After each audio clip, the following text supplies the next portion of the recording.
Hey everybody, Mark from Rams up here. I got Ian Martinez on board, trying to get over this loss, this overtime loss to the Lions, 23 to 20 Lions in overtime. So, overall, Ian, I know these types of losses, we've been through them before. On Yeah, the one hand, you're like, man, it would have been so sweet to pull off a win there. 100%. But overall, how do I'm not going to tell you that I feel really bad about this team. I'm worried about the injuries, but in a lot of ways, I was really impressed with the way this team played for much of the night, given the circumstances. Same. The defense, round of applause for them for keeping us Yeah, alive. And I know that absolutely. last drive obviously wasn't pretty. We just got the ball smashed upon us and to their game-winning overtime touchdown by Montgomery running it in. And that sucks. But man, oh man, oh man, if this defense does not play as good as they did for 4 quarters, I mean, this game would have been a blowout, would it not have been? So shout out to Chris Shula, shout out to the young defense, shout out to Christian Roseboom, Troy Reader, everybody in the secondary for doing a hell of a job, stopping a top five overall offense, top five O line, awesome receiving core, great tight end, two, Pro Bowl level running backs, a Pro Bowl quarterback. Goff is that. Let's not, he got a little flustered and it went into our favor, them playing well. And should we made some more plays? Should Durant have had that interception where, he fell and then it popped out? Yeah, would that have changed the game? Maybe.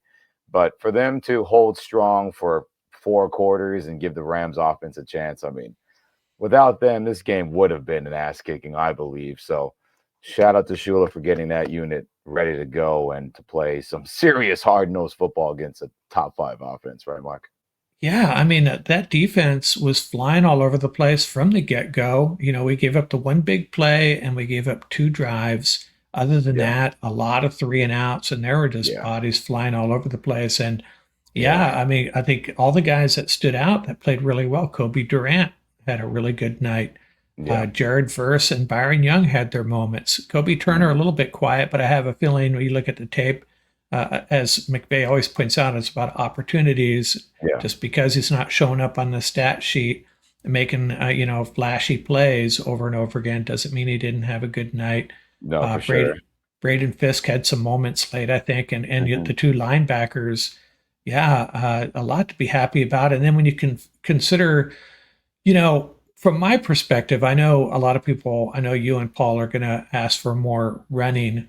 And what I'm thinking here is I was surprised from the get go that they are passing so much. Yeah, But I think as the game progressed, I felt like maybe they decided Matthew Stafford, they got to put the ball in his hands and let him find a way to win this game, get points on the board. And he kind of did, right? I mean, I know it's he really had a, incredible. yeah, he had a good night. Man, it's just, I feel so bad for him and this defense that they couldn't get it done, though.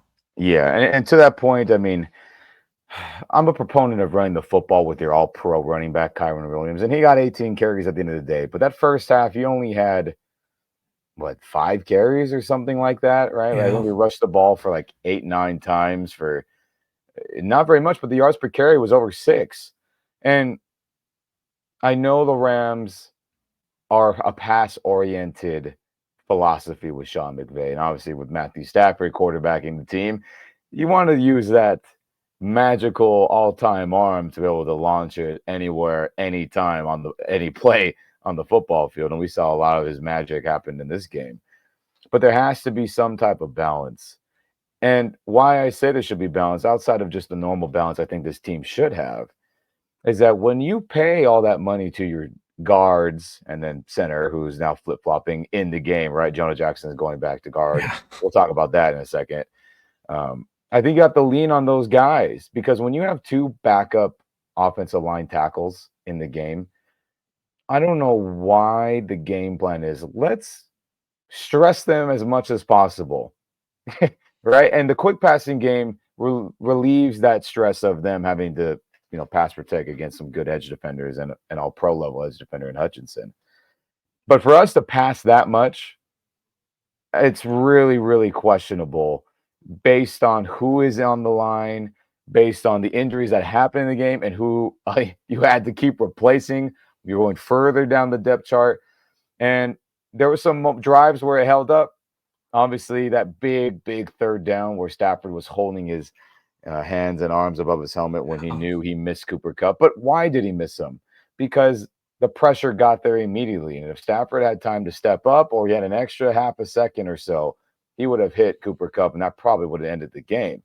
But that's a part of it, though, right? You play with who you got, you deal with the cards that are dealt, and you try to figure it out the best you can. But I'm still a proponent of, I think we exposed our backup O line way too much. Obviously, Curry had the bad face mask hold, which was unnecessary. Jordan didn't need a yeah. block to be able to get free. Those jet sweeps usually leave the defender free on the outside edge, right? Because he's not going to get there unless he's some super freak, which is there's not very many of those. Um, it's unfortunate. There were some good moments from him, but overall, when you get down to your third string left tackle, you're down to your second string center, your second string right tackle, your backup corner, and you're just fighting on offense to get any yardage at all. Kudos to the team for fighting. Kudos to Matthew Stafford for being an elite quarterback and making wizard level throws in this game. And Cooper Cup for looking like King Cup from 2021. Shout out to those guys. And I'm disappointed for this loss because what a morale booster this would have been, right, Mark? Yeah, it's Because the one that got there's away. there's no doubt about it that Puka Nakua, Steve Avila, Note Boom are going to be out for a while. I think that's not even a debate about that. Nakua, his knee issue popped up again, whatever his bursitis, whatever it's going to be. Hopefully, it's nothing worse. But that feels like they're going to put him on a short-term IR at the minimum. It feels that way to get him healthy. Feels like Steve Avila is going to go on IR as well, probably a short term at least, because he was walking around with a leg brace on his knee, and that's something you don't just magically feel better about for the next game against the Cardinals in a week, right? And then Note Boom on his ankle that was already taped, he is getting carted off as well. So I think based on that and how a win would have helped that likely situation of them not being around for quite some time would have helped that. It would have given this team a boost like, all right, we can win without them. We can do it. And it didn't happen. And I think that sucks for that reason alone, outside of a loss of, a big primetime game. So we'll got to see what happens. Man, oh man, I hope Mr. Havenstein's ankle's okay. And I hope Alaric Jackson's ready to go when he makes his return. Like, he's not out of shape or out of game shape. You know what I mean? So she's Louise, Mark. Crazy. Yeah, well, I mean, let's hope one of those guys could. Well, Havenstein should be back next week, and let's hope, let's hope for the best. Maybe Puka or Avila or Yeah. Noteboom. Noteboom seemed to be the worst. The fact that he's on a cart, but we'll see. But Yeah. they do have some depth there. They just don't. They can't afford to lose three offensive linemen, and I know. and hope that it Terrible. turns out well. And then, you know. Puka, I think we do have some depth at wide receiver there too. I mean, Puka's great, but Yeah. Tyler Johnson showed some stuff, as did I know. Demarcus Robinson, and Jordan Whittington.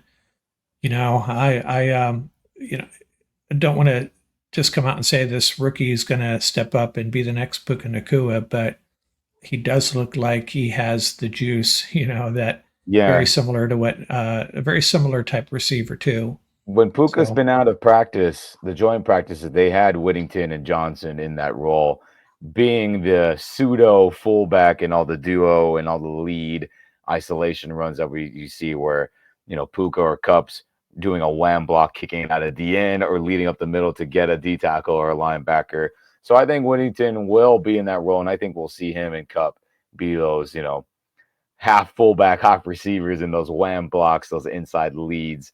So I think he's going to play a lot. And Tyler Johnson obviously proved that he belongs, and he'll continue to rotate in. And we'll see what happens. But I expect Nakua to be out for a while. I expect Avila to be out for a while. And I expect Noteboom to not return before, we're not going to see him again probably unless something happens to Lark down the line. It's unfortunate. I think Steve had talked all offseason how he was so proud for playing every snap of last season. And it seems like he jinxed himself out of that in game one. yeah, And oof. Hey, one thing you got to check on the tape, though, I'm really interested to Yeah, see how Limmer played because that could be yeah. very important. Well, But Mark, it seems like it wasn't a mess. He was at least average just based on watching it live on the game. The film will tell all of how it really went, but for him to jump in and not, be bad based on what I saw in the game, or at least look average without looking at the film, that's a great sign. And shout out to those first team reps he was getting, for a week or so at center when Avila was kicked back to guard before Jonah returned. So those reps are incredibly valuable in this primetime game. But I'll definitely look at him, Mark, and see how he performed and everybody as a whole. But I guess that's one silver lining in the O line. At least Bo Limmer is at least average, which is yeah, good. Backups are and in. if you talk about the negatives, if I wanted to throw shade on one player in this game, it's a guy that didn't play. How important it is for guys like Larry Jackson to have their act together and not Yeah. I wonder what really happened. hurt his team. I mean, it Yeah. really hurt his team by not being available. And Yeah. it's, if you get hurt, that's one thing. If you do something else, which none of us know what it is, Yeah. you're a professional getting paid a lot of money, man. And this hopefully doesn't come back to haunt this team. I still think we have a I lot of know. wins. But if I was going to, again, try to get positive for a moment, you got to, Matthew Stafford had a great game. Colby Parkinson really contributing early, and they kind Yeah. of went away from him later. Yeah. I think at one point I didn't see the final stats, but at halftime, Colby Parkinson was the leading receiver in the game, period. I And know. It's you crazy. get guys like Sam Laporta, Amon St. Brown, Cooper Cup, Puka Nakua, and there's Colby Parkinson racking up some yards and some key yards. And then the entire defense, we already talked about it. Man, it got it. It's kind of funny, I was telling people, people that know, that I'm a diehard Rams fan. They ask me about the team, and I go, this offense is going to be electric. Not sure about the defense. They're young, going to be Yeah. some growing pains. And then here we are. It's the defense. And Matthew Stafford had his moments, obviously, with Cooper Cup, but the Yes. defense, they, I was really impressed with their play. And if there's one takeaway from this, it's that we we shouldn't be overly concerned about our defense moving forward. I mean, No. they're still going to probably have some bumps on the road, being as young as they are, but Yeah. they played really well. I agree. To hold an all-pro receiver like Amon-Ra St. Brown to 3 catches for 13 yards is really incredible. Sincerely. I know Jameson, then you can look on the other side of the yin and yang of it, right? Oh, the yang is Yeah, Jameson Williams at 5 for 121. And I get it. Obviously, a lot of that yardage came on Trey White's, mishap one-on-one on right. the outside. But Sam Laporta, 4 for 45. Like I said, St. Brown, 3 for 13. We rattled Goff enough to, like we talked about in the pregame show on last week's roundtable. If you get to Goff, he'll get off platform and he'll miss throws that are there. And the Yeah, same thing happened today, and that's why they kept us alive. Pressure was enough for him to be off platform and not deliver the ball accurately. So for those things that happen on the defense, fantastic. And to your point about Colby, about his first impressions as a Ram, him getting starting level money, Higbee money. Hey, 4 catches for 47 yards, a little under 12 yards a catch. Uh, Pretty good. Pretty good. I'll see how his blocking was. I'll look back at the film and I'll look back at all the key free agents and all the new rookies and all the impact players that are new additions to this team and see how they did. But he looks smooth. I'll say that. Colby looks smooth running routes. He looks smooth catching. It didn't look like it was like a strain to get the ball. Just like arms up, boom, in stride, turn it up, get as many yards as I can. And again, I'll look at the blocking. But overall, just watching the game live and seeing how he was doing in the passing game and run game, I mean, it looked pretty good. And I guess money well spent after one game, right? And we hope it continues because we're going to need it with a bunch of backups going to be in next week as well, I assume. yeah. Is there anything else you want to talk about? We'll do a. I'll be posting a more detailed pod in the next half day or so, and we'll come back Tuesday night and get Yeah. into more details. But as far as this game goes, again, disappointing. But Yes.